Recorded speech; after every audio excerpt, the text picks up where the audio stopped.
رها میکنه. درخشانی فرصت هست و توی دروازه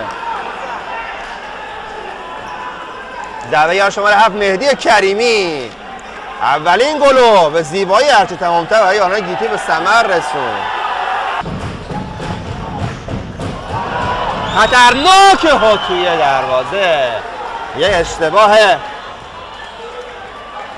از خط دفاعی فولادی ها تا کافه اوت اکرمی بریس کنه در این بازی و بخش مهدی کریمی مهدی کریمی دومین گل خودش رو در این بازی به ثمر برسه. حالا گیتی پاس کنه زاهدی حسینی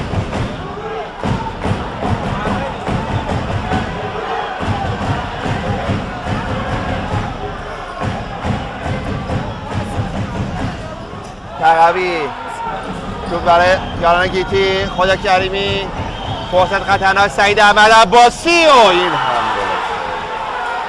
گل سوم برای یاران گیتی و سعید احمد عباسیه که سومین گل برای یاران گیتی بسن. این چهره بازیکن سال آسیا در سال 2023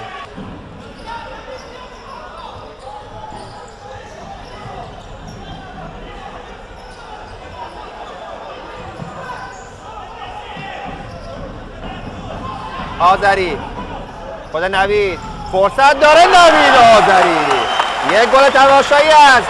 نوید آذری آپیجی داره فولادی ها اولین گل برای یاران فولاد هرمزگان به ثمر میرسونه. نوید آذری حالا شادی رو در بندر عباس به ارمغان میاره. نوید آذری یک ضربه تماشایی موفق شد. اولین گل برای فولادی ها به ثمر برسونه. فرصت هست و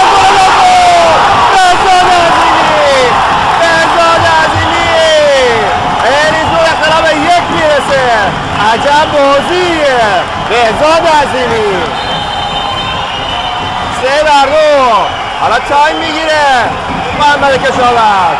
فولاد بازی برمیگرده بعدم برگشت. یکی دیگه فولادی ها میخوان. 3-2 برگردیم بازی. 3-2 جذاب داره دنبال میشه. بهزاد عظیمی این تو به یاران گیتی به بیرون میفرستن.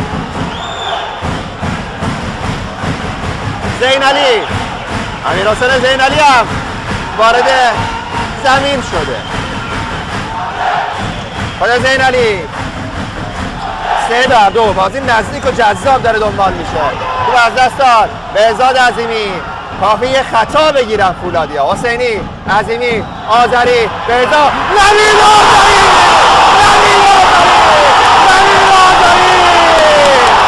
سومین گل برای فولادی ها. سلام ببینید 3-3 عجب بازی شد. یک کامبک دیدنی برای فولادی ها. شد برمیگرده سر وجه. اینه هرمزگان این فوتسال هرمزگان. 3-3 نوید آذری به ریس میکنه در این بازی. آرپیچی در شرق هرمزگان. چه بازی شد. بازی که هیچ کسی فکرش نمی‌کرد. علی امیرش و گران گردوندن. 3-3 حالا بازی جذاب دنبال میشه.